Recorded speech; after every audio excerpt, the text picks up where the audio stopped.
Hi, everyone. Thank you for joining today's webinar presentation, How Classification Works at the USPTO and the Implications on Prosecution Outcomes.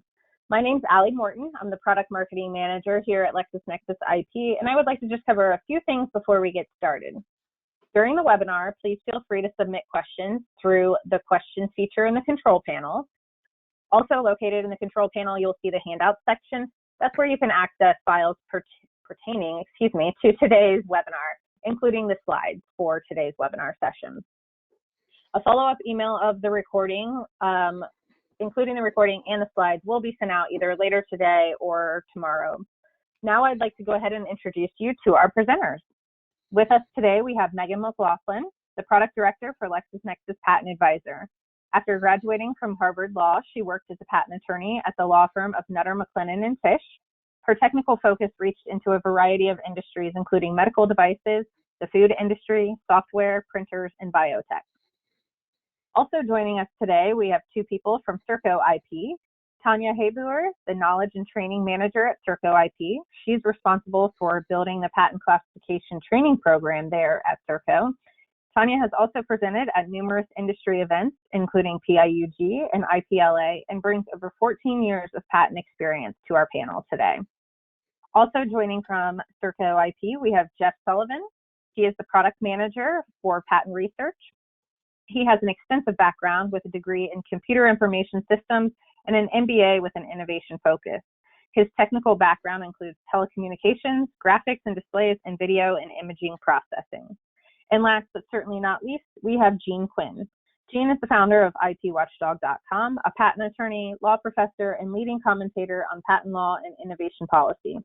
Jean has been named one of the world's leading IP strategists by IAM Magazine. Thank you again, everyone, for attending today's presentation. And with that, I will turn it over to you, Jean.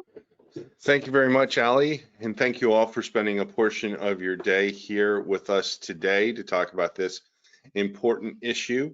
And it's a very interesting issue, and it's a misunderstood issue, I think, and it has tremendous implications for really the outcome at the patent office, no less than the outcome for sure, where your application gets classified and who is in charge of looking at your application. And it's very poorly understood, I think. And I think, a lot of us think bots are doing it and not people. And today we're going to figure out what's really going on. And we're lucky to have the people that actually work with the patent office to do this. So this is usually the portion of the webinar where I pause to get the initial thoughts from all of the panelists, but rather than do that, because I suspect we're going to have a lot of questions from the almost 750 of you in the audience today, we're going to just plow through and start the presentation right away and get to it. So first, we're going to start with Megan. Megan, you have a couple slides you'd like to go over. You want to take it away? Yeah, thanks, Jane. So I totally agree with everything you said, and just to put a little bit more color around this idea that classification has a huge influence on what happens during prosecution. I tend to think of classification as the most important point in prosecution strategy that really not many people are thinking about. Jean, I think you hit the nail on the head when you said that there's a lot of myths surrounding this process that we want to uncover today, because it really matters. Every application that you file goes off to a classification contractor. Then from there, it goes back to the USPTO and it gets assigned to some art unit that's made of some group of examiners. And I'm sure all of us on this call know that different examiners at the USPTO have different tendencies. Some tend to be more efficient than others. Some tend to interpret the law differently. In the patent advisor system that I'm the product director of, we tend to think of examiners in three different groups based on color. It's very simplistic at a high level, but it helps us. So green examiners are those efficient examiners that are granting a lot of patents quickly.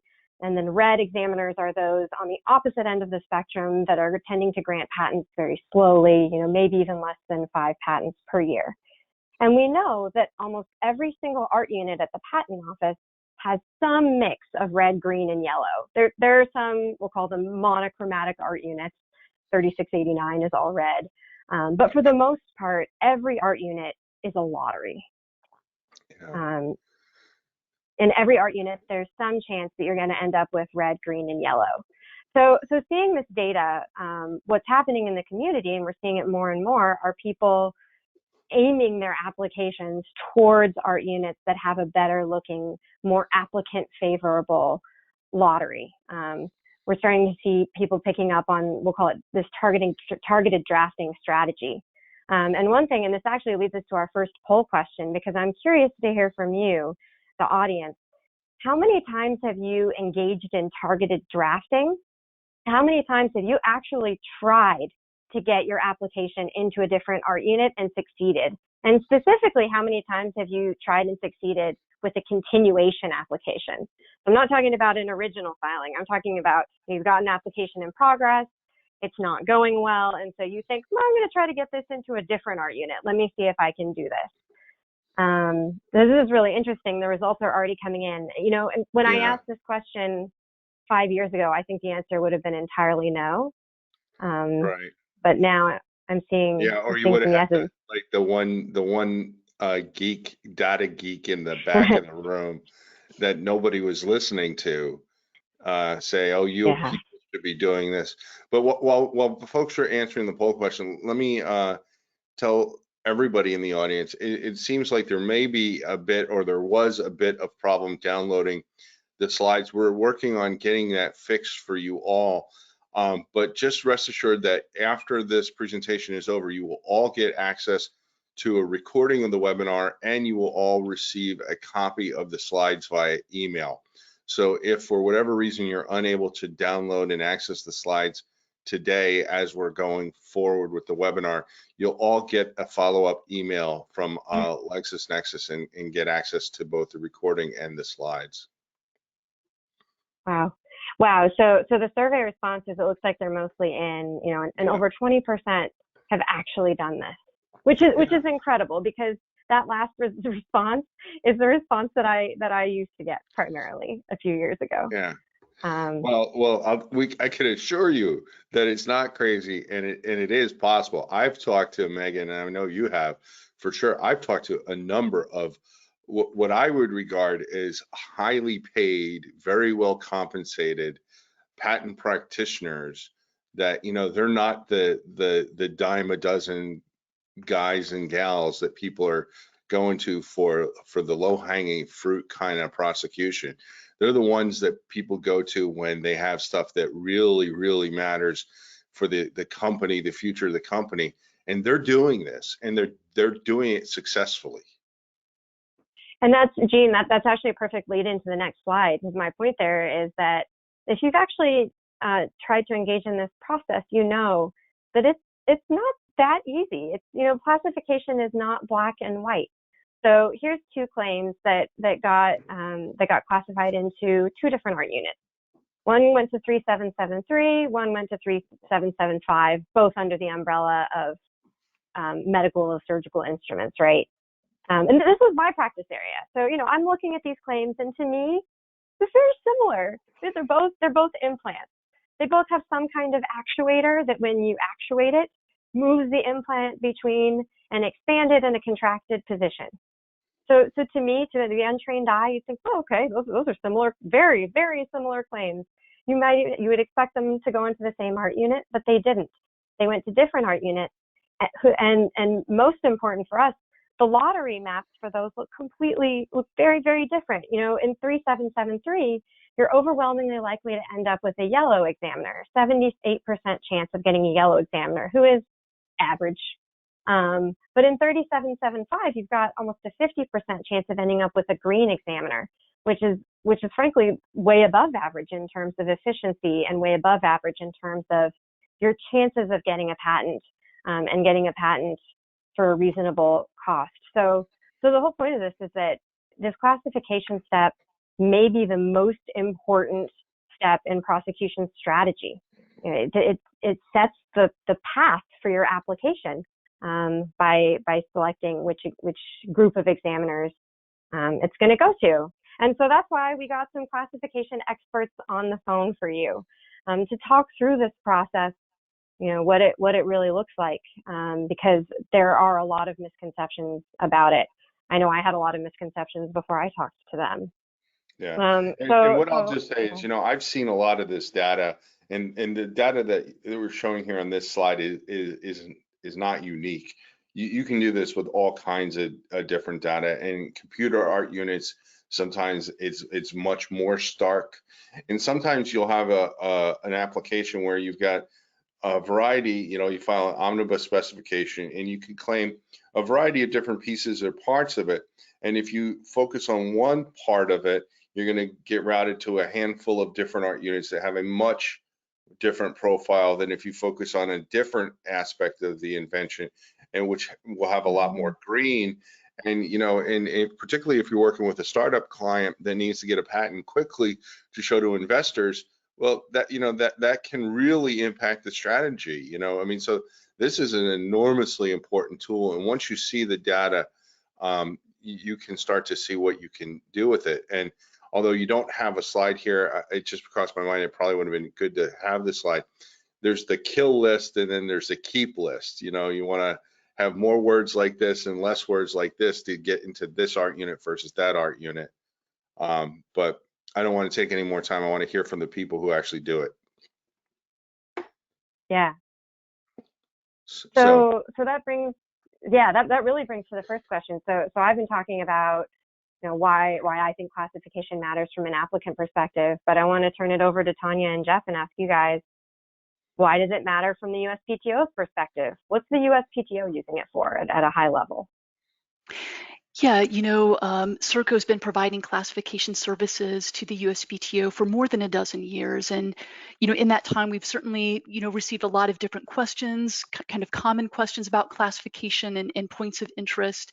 And one of those questions is how does the USPTO use classification? A lot of times people know about classification, but not necessarily why it exists.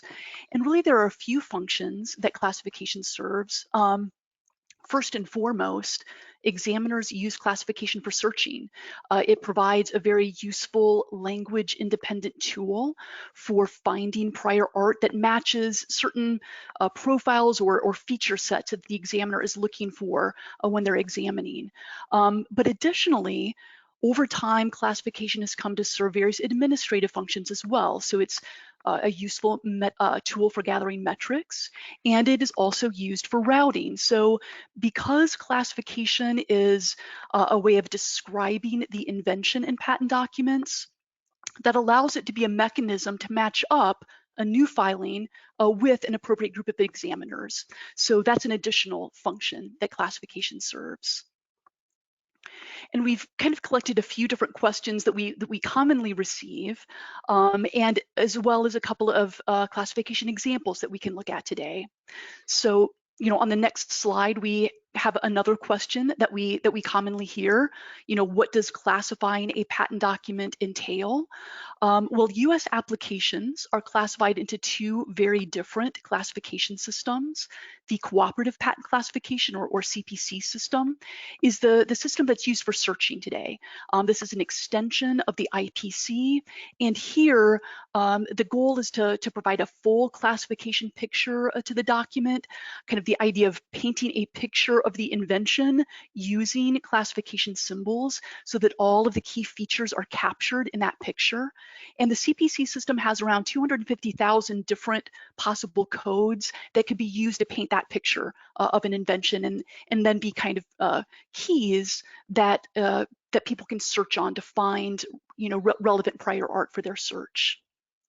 The second system that is applied to US applications is the US classification system. Now, this system is no longer used for searching.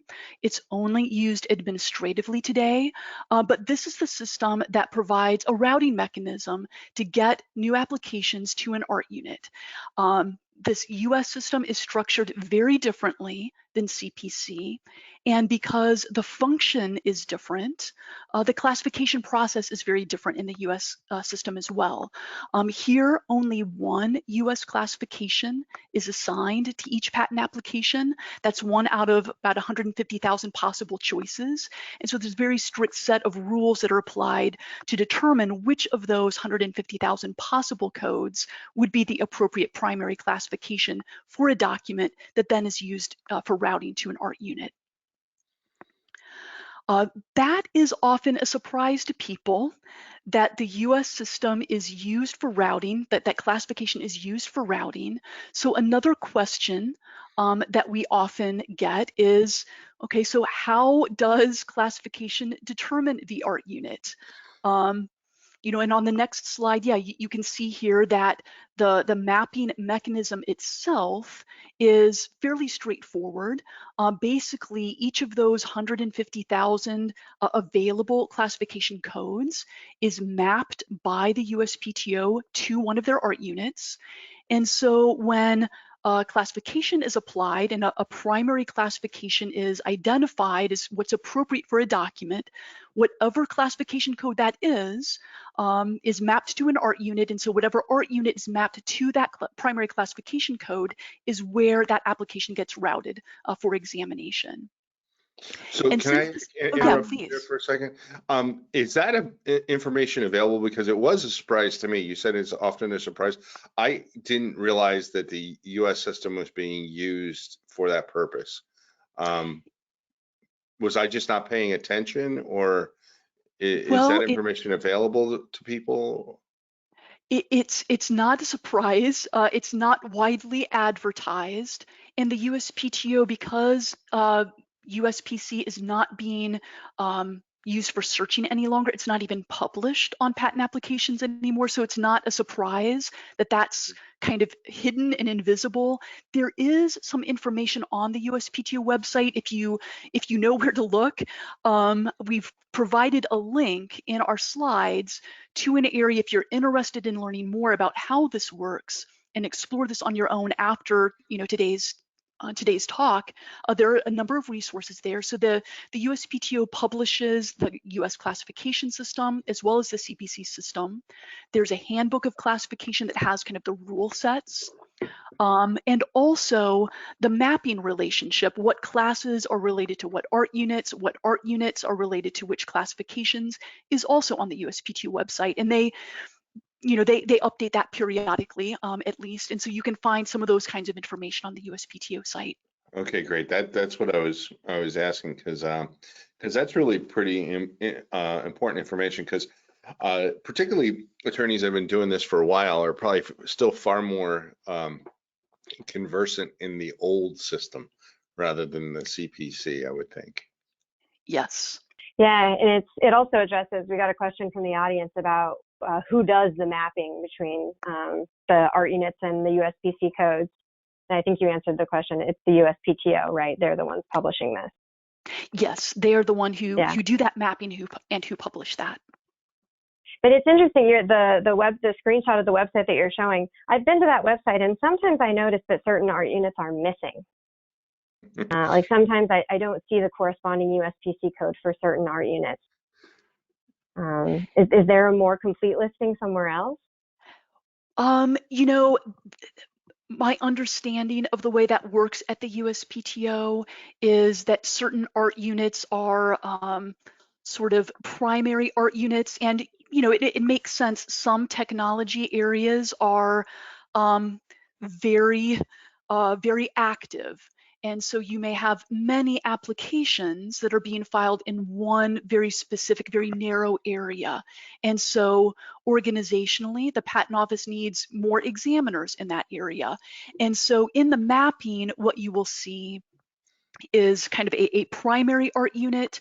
And then there are sort of overflow art units that may not show up in that mapping, but the routing goes to kind of the primary art unit, but there are more examiners. And maybe it will have a different art unit number, but the examiners in those other art units are, the area that they cover is the same as what's in the mapped art unit, if that makes sense.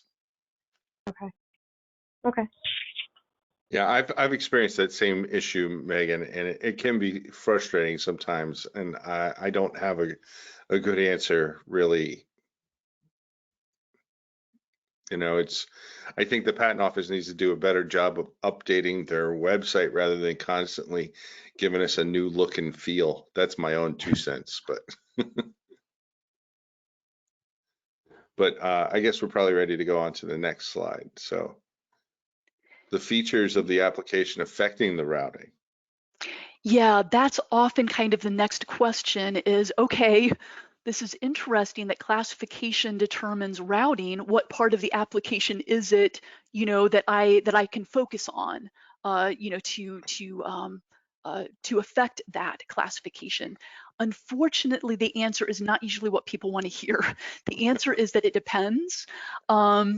There isn't, it's not like it's only the first claim or any one specific thing in the application. It really depends on the situation.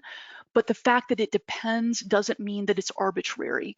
It's a very consistent process that is followed, and there are very, very detailed rules that a classifier applies to arrive at that decision. So the rules actually make classification precise and fairly predictable. It's just that those rules are very complex, and they also vary based on the technology, what rule it is that applies to any given situation. So our classifiers really need to go through an extensive amount of training to understand all of the very detailed requirements of each subject matter area, that they work in.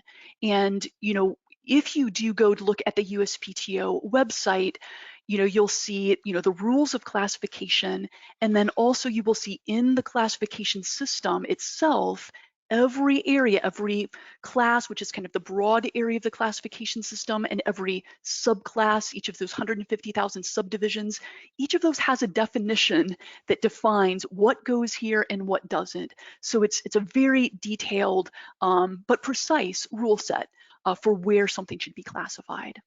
So So you just Tanya, mentioned. okay. Oh, go ahead, Megan. No, go ahead.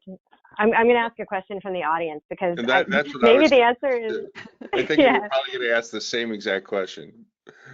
Maybe, yeah. So, and the answer maybe it depends. But I wondered. I get asked this question a lot, and I never knew the answer. So, what about preliminary amendments? Are those considered for classification initially? And if somebody files one after the classification's already happened, does it have to be reclassified? How do you deal with preliminary amendments? That is very interesting.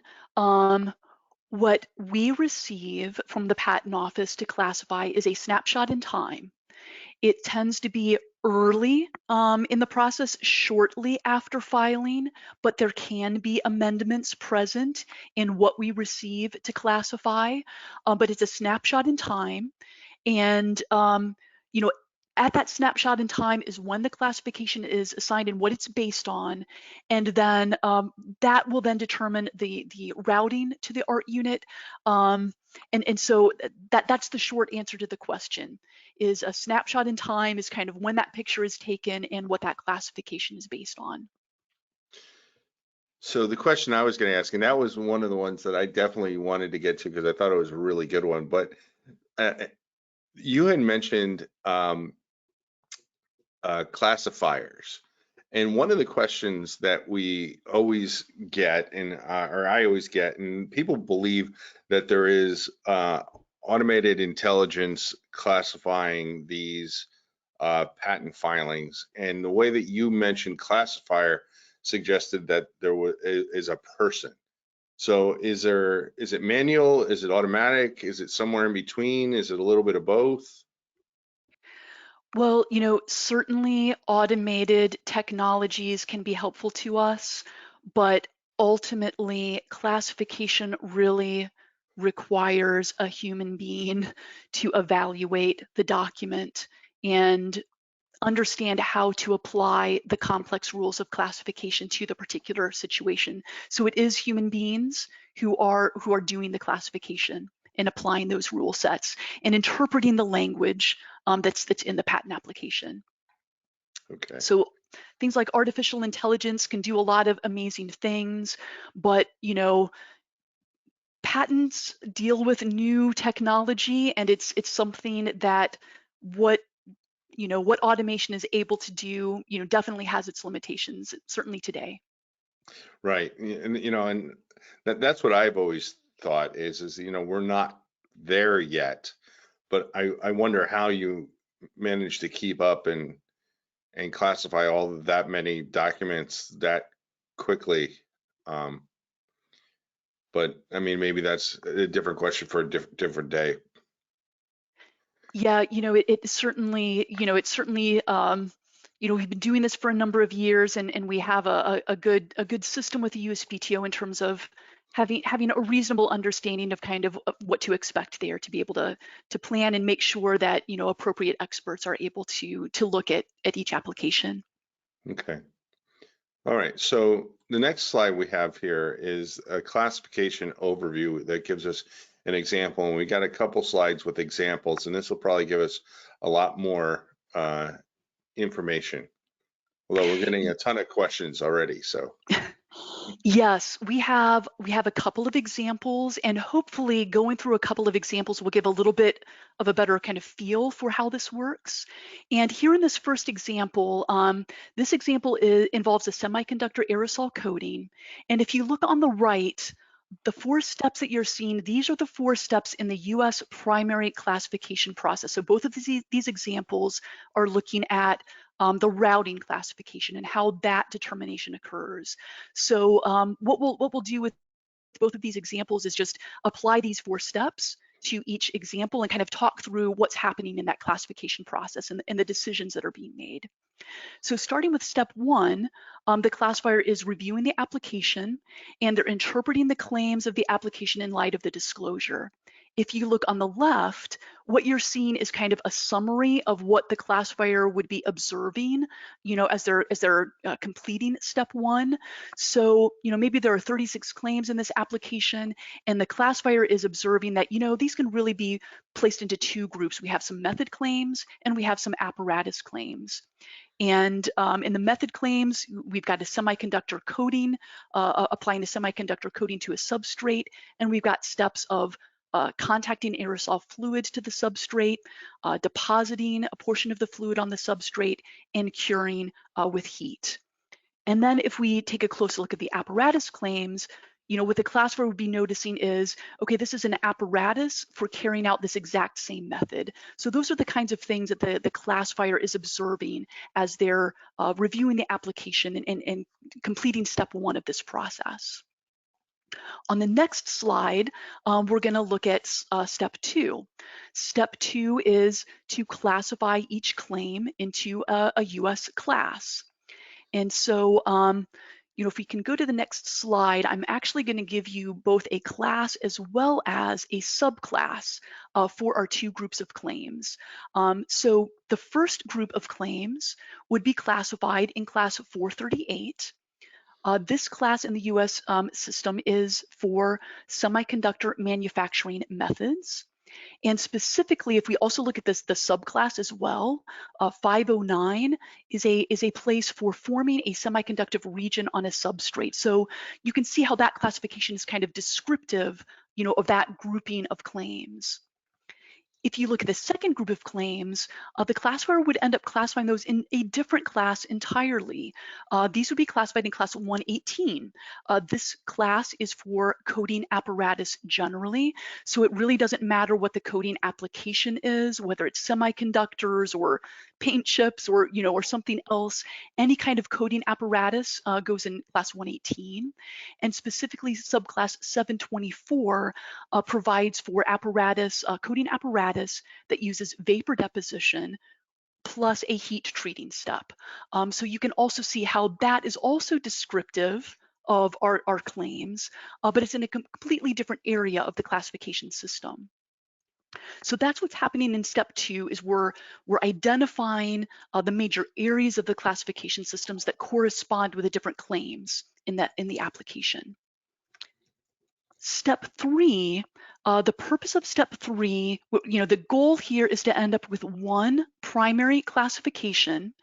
And so the purpose of step 3 is to have a mechanism for choosing among several classes. So here we have claims in class 438. We have claims in class 118. We've got to pick one of them. How are we going to choose between class 438 and class 118 as our primary class? So step 3 is giving us that mechanism. And basically what's provided for is a series of tests to apply to the document.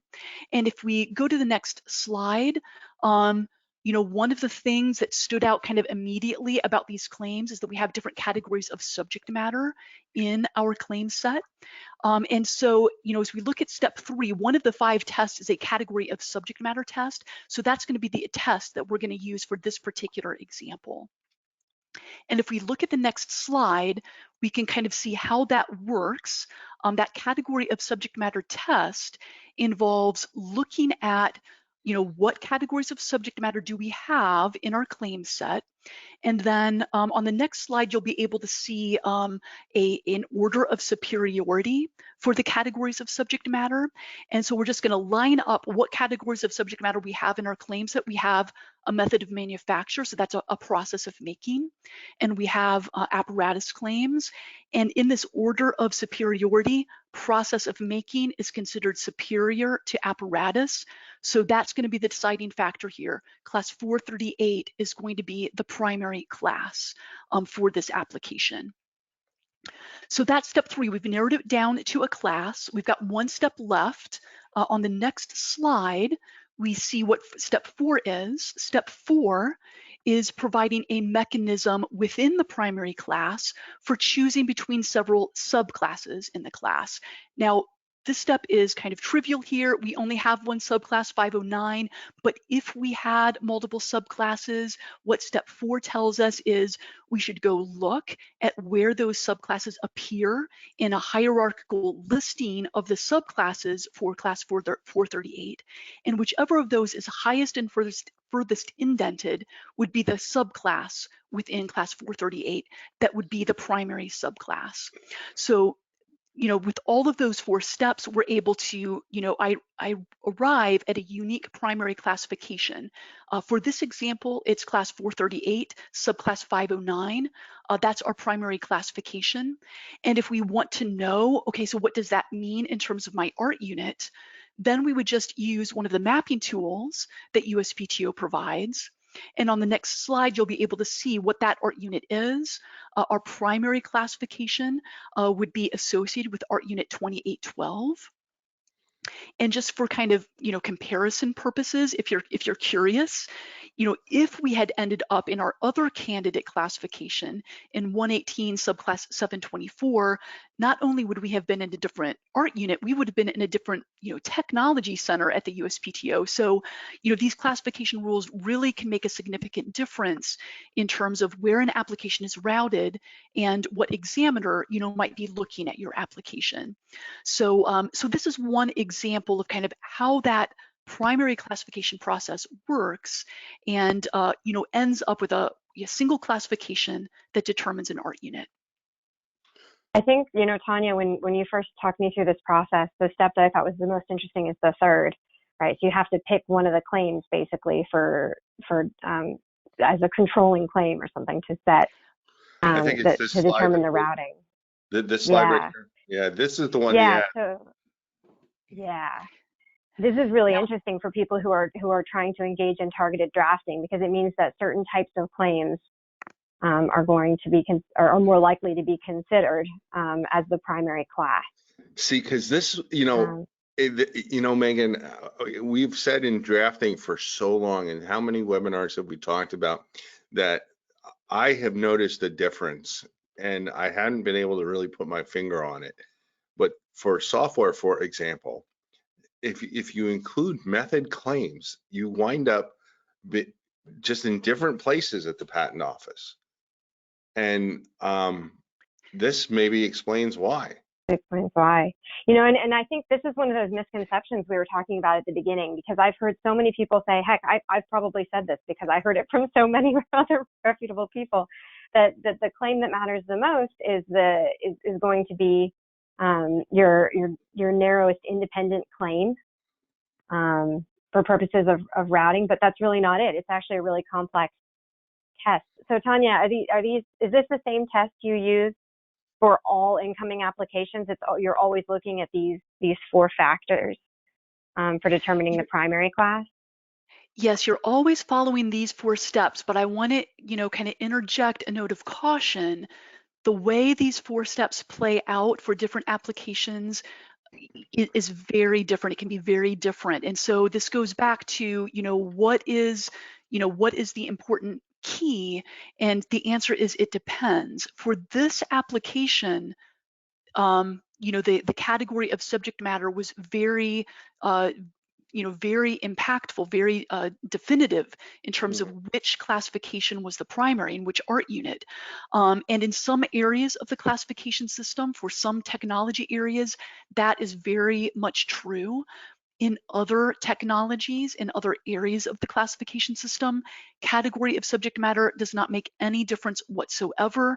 It does not affect the classification. So we really have to go back to, it depends. And for each application, we're applying those 4 steps, and different steps or different features of the application are going to end up being significant or what's impactful. Yeah. No, I know what you're saying, and that's certainly, that's obviously the correct answer. Nobody really ever likes to hear it. It depends.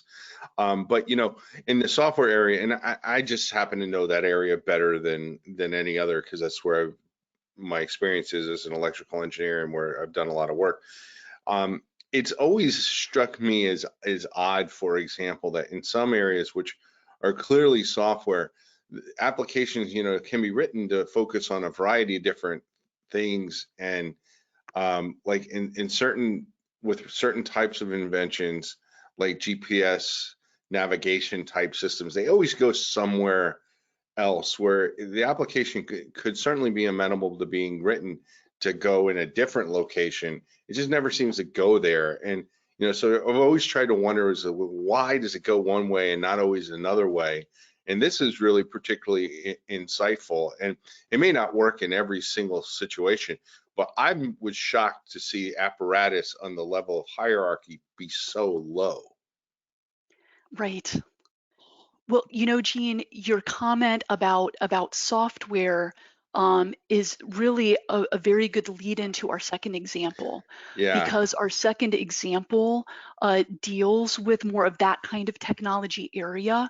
And I think it's a good example also for seeing how different aspects of the classification process, as well as aspects of the application itself, can be very important. So I think that might also be an interesting example.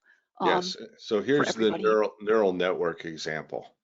Yeah, and we'll actually, I'll have Jeff talk you through this one, but just to kind of set the stage here, in this example, we're following the same 4-step process, but in this case, what you're going to see is that the determining factors of the art unit are going to be very different. So, Jeff, I'll let you talk through the second example that we have. Right. Thanks, Tanya. So yeah, here we have a neural network for categorizing and forecasting information. So in that first claim group, you see what stands out from a classification point. Looking at the classification analysis step 1, we notice we have a neural network classification engine that's used for evaluating product reviews. And then if you look at that second claim group, it's basically a similar thing, except that it includes further comprising a forecasting engine. And so it's making categorized reviews based on changes in the market. So from a classification perspective, you look as a classifier, you're trying to find details in which that are technically relevant. And so neural network is a very hot area that we see a lot. And so that particular topic can be classified in one specific area. Because this also includes the information with product reviews and dealing with market changes, There's also class 705. And if you look at the next slide, it actually will show that information. So you can see the first grouping, there's class 705, 347. And as Tanya mentioned, every US classification has a definition. So you can see on the right there, 705 for business methods is the place for significant business processing. And particularly of interest here is the red bolded text there, significantly claimed apparatus to this class, claimed with combination with the apparatus under this definition that does data processing, are basically classified in the external art area unless the external art area or another art area specifically excludes it. So you can see that there's very specific rules that as a classifier you have to apply, read the claim, read the disclosure, and then make that determination. That second grouping of claims is basically classified a little higher in the schedule. So this gets to Tanya's point about this particular example. We don't really have to use the step 3 where we're having to determine between a method or an apparatus, because these claims are all classified within the same US based class. So they're all in 705. So we will end up using 705 347 because it ends up being higher in the schedule. And so the neural network part of this example. Can you explain what you mean by higher in the schedule? So in the US schedule, each class is arranged by in a hierarchy. So you have your parent outdent groups, and then you have specific categories with under that. So you can think of a sieve. And so your outdent is kind of like the big sieve, and then you kind of filter down into smaller and smaller subsets. So that's the difference. And so you may have a grouping, you may have two disparate sets of subject matter that's in a document that need to be classified within the same class, but they're classified in very distinctly different areas within that US class. And so after you've applied this classification for all the claims, the classifier has to pick a controlling claim, and then they pick of those examples. If it's all in the same US class, they will pick the classification that's the highest in the hierarchy of the scheme and the furthest indented. So that's I think it's on, that is the section 4 of the classification analysis. If you go back one slide. That's the step 4. Select the highest and furthest indented subclass as the primary classification. Okay. So that's really the fourth step there. And so many times in software applications, or in my area in telecommunications, we end up using that test quite a bit, because many times we'll have something that's classified in the same art area in the same US class, but it's split up, and so we have to make the determination between does it fall higher or lower. Okay. And so if you go to the next slide after this one, you can see that this is where it gets into the breakdowns here. And so 705 is a business area, which is kind of the taboo topic. It's hard to get applications granted there. And so you can see that this ends up in a 3600 art unit. Both of these claims ultimately do. I just find it hard to believe that a neural network is going to wind up in a business method art unit with 0%. In that allowance rate, it might as well be 0, because the only ones that they allow are the ones that are overturned by the board. They don't allow anything. 3689 does not allow anything in the first instance. You have to appeal. Right. And versus you're going to get a patent in 2129. Yep. Guaranteed you're going to get a patent practically.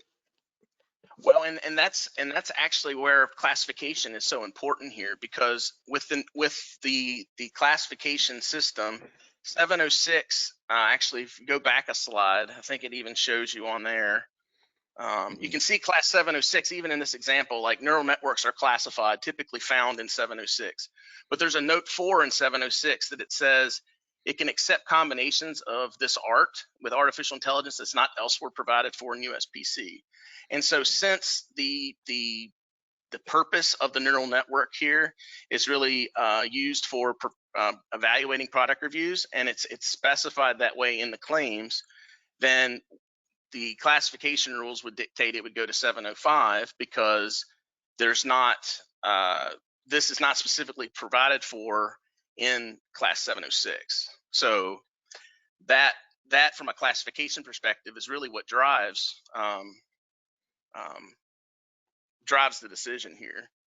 So what if, let me just, I mean, in this, if it didn't say product and it was just reviews, is that still too close to business?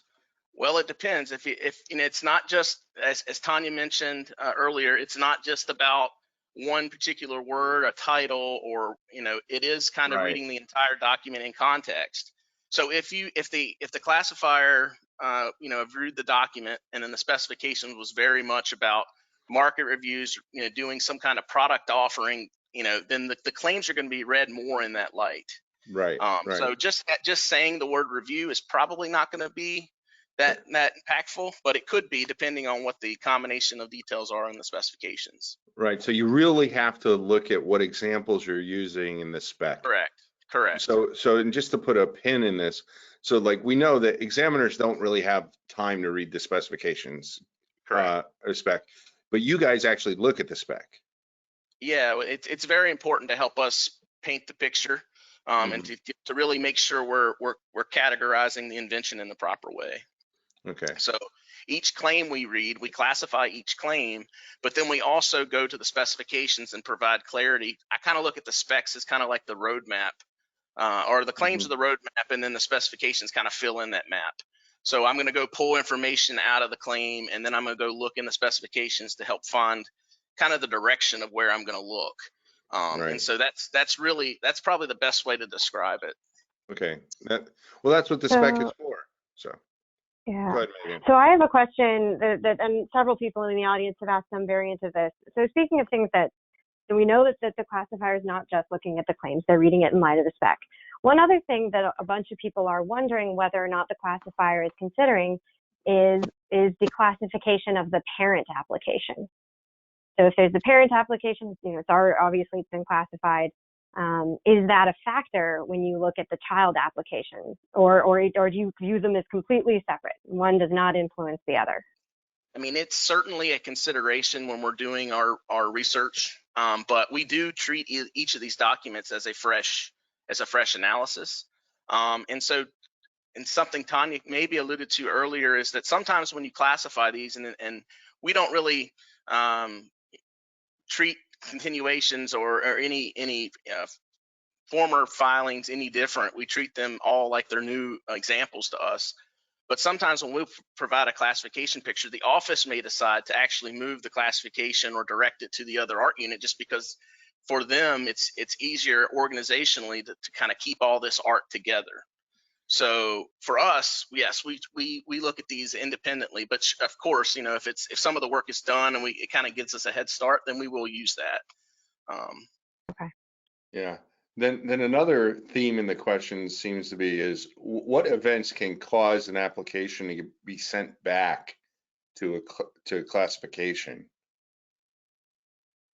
So it's not so much. Sometimes there may be disputes between art units. For instance, one examiner may get a document and say, this really isn't my area, I think it needs to be this area. And so they have a process where they will determine that. And sometimes after it gets assigned that initial classification, there may be a dispute resolution process or something like that the USPTO is going through. So that's one of the instances that I'm aware of. There's probably other reasons as well. Maybe emerging technologies that's they're trying to find overflow areas for something, and so they really want to make sure that this type of art is classified or characterized in the most appropriate way. So they may send those back, or they may tell the applicant to revise something and then send it back to us. Okay. All right. So we have some people dying to know, because we've kind of left them hanging here now, looking at this very unfavorable allowance rate. How do you get into 706 and get to 2129? And I happen to know that's on the next slide. So you ready Yes, to? absolutely. Yes. So so basically taking the what we know, and we have an example of some redrafted claims here, and the highlights here: nodes that mimic the operation of the human brain, training mechanism that analyzes supplied information, and a classification engine that can categorize input.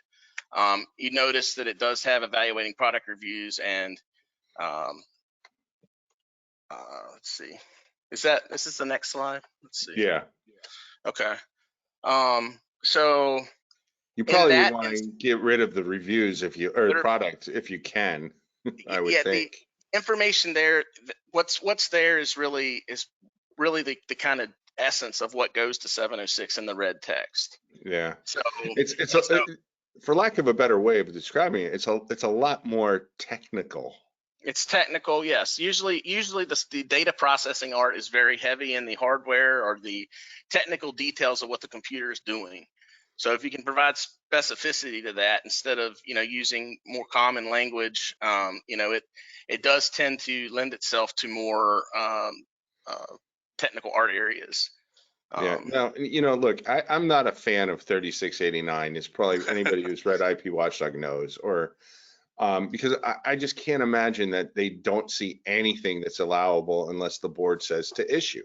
So having said that, what I will say is just looking at these things over and over and over again, like I do, the difference frequently comes down to, if I was going to hand you an application, 2 applications to say, okay, one of these went to the art unit from hell, and one of these went to an art unit that had a high allowance rate. You tell me which one is which. 99 times out of 100, you would be able to pick which one went where, because the business method art units kind of tend to get applications that are written like recipes without a lot of technical detail. Right. Would you agree with that, generally speaking?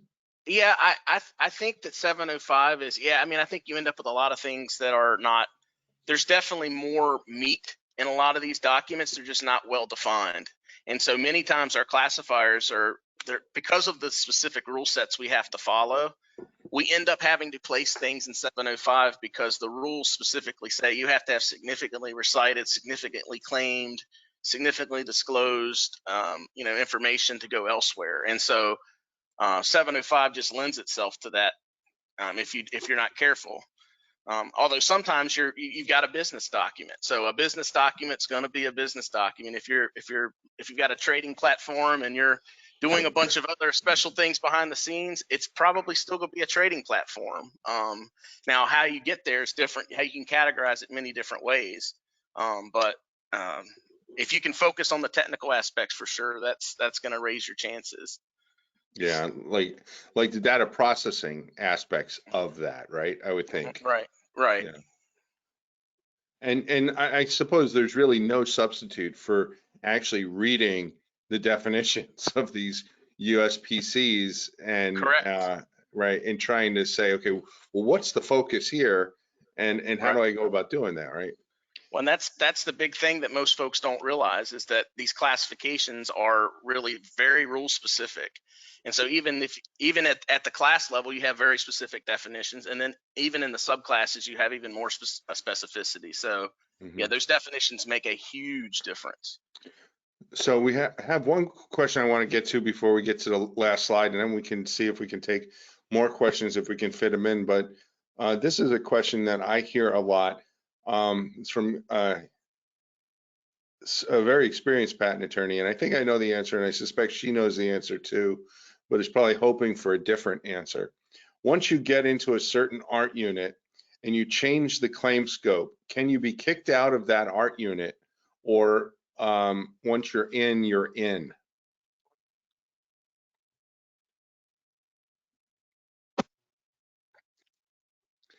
You know, I think that probably goes beyond the scope of what we do in terms of classification.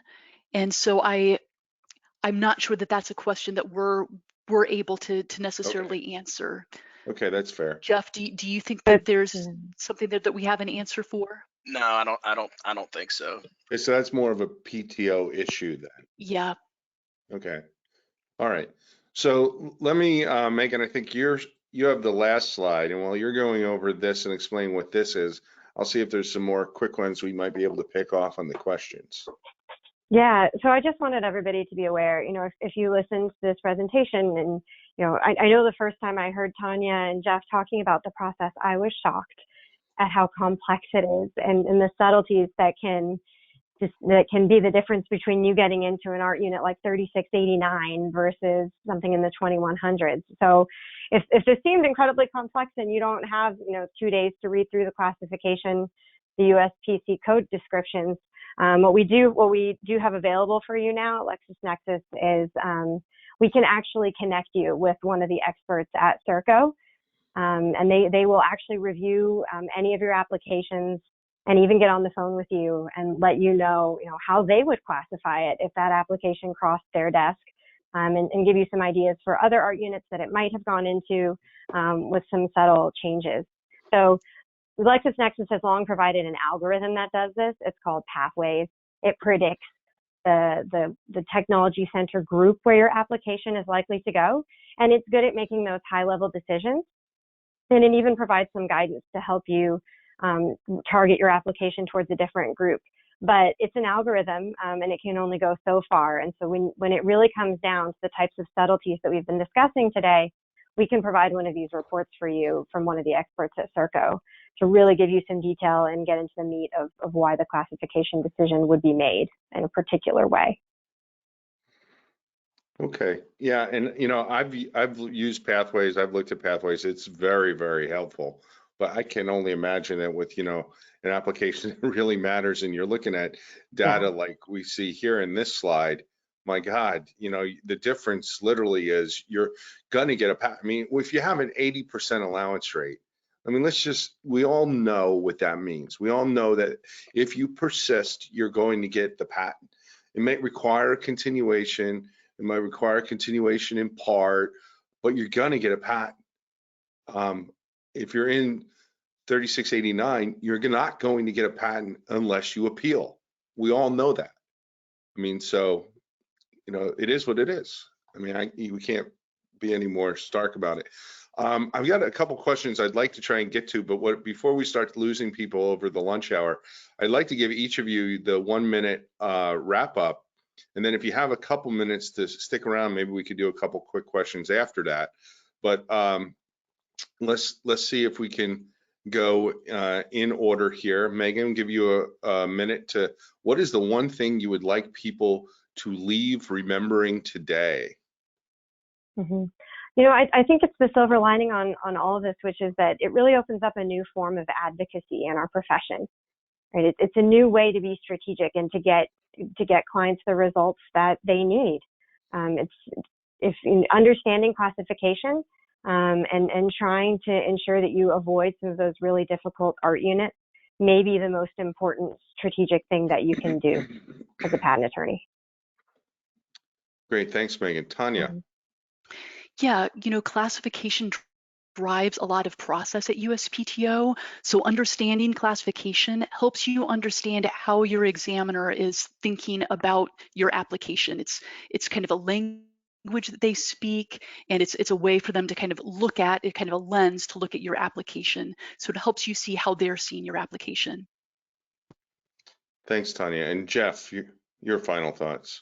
Yeah, I think to continue with what Tanya was saying, classification it's clear that there's not a one size fits all answer for every situation. It's not just one thing in a claim, and so making sure that classification allows you to see the nuances, and so it'll allow you to categorize your invention in a way that will help you get the most bang for your buck for your client, or for, depending on the strategy that you employ. So classification is a tool. Okay, well, great. I really appreciate you guys spending your time here today. And we still have 360 plus people on here. If you have just a couple extra minutes, there's maybe a couple quick questions we might be able to answer. I think we may have addressed them, not directly, but a couple people were asking about restriction practice. That's slightly different than continuation practice, maybe, maybe not. I don't know. How is restriction practice handled? Are divisionals treated any differently from a classification perspective? Well, an application that will end up being a divisional is something that we classify, and very frequently those applications are classified into different classes, and that is one of the indicators that it's probably going to become a divisional. In terms of the way the parent or the child application is classified, the same process is followed, but there is kind of an interesting connection in terms of applications with claims to different classes have a higher chance of being divisionals. Mm-hmm. Yeah, I suppose if the application is going to relate to an independent restriction where the inventions are just totally different, that's going to make classification extremely difficult. It will make the classification process more complex and probably use more of those tests and steps to determine which of several possible classifications would be the one that would be selected as the primary. Mm-hmm. So the other question I wanted to specifically try and get at, if we had some time, is the USPC going to be phased out in favor of the CPC eventually, with art units being assigned accordingly? Because we've heard about this shift over to the CPC, or is the PTO going to still continue to rely on the USPC, if you know? That's certainly a potential. Right now the USPC is what is used for routing. The CPC has really become an important search tool for the USPTO. So that was kind of the origin of the CPC system, is to provide a more modern tool for searching, a more capable, modern searching tool. And so that really is kind of the focus and the advantage really that the CPC provides. In terms of what direction they go in the future, that would be a possibility. But with the CPC as well, there are rule sets that are associated with what classifications are assigned to the document, and for kind of mapping classifications to art units. Okay. And then I guess the last question that we'll leave with is, we have somebody that asked, how much are the PFC reports? Megan, I think that's for you. Yep, they're $4.95 per report, but if you order more than one, there can be bulk discounts on them. Okay, so if that's something that you're interested in, you can reach out to LexisNexis, and they'll get you more information about that directly. And this is probably a good place to end. We have so many. I was looking at what questions we might be able to pick off quick. We're already 5 minutes late, so this is probably a topic that we're going to need to circle back to, because we have a bunch of drafting questions in light of what we talked about today, and this was a topic that led to so many of questions, all very good, and I apologize that we didn't get time to get to more of your questions. So look for us to address this more in the future. Thank you for joining us. Thank you, panel, for joining us for this great conversation. And wherever you are, stay safe and healthy, and we look forward to seeing you again soon. Take care, everyone. Thanks, everyone.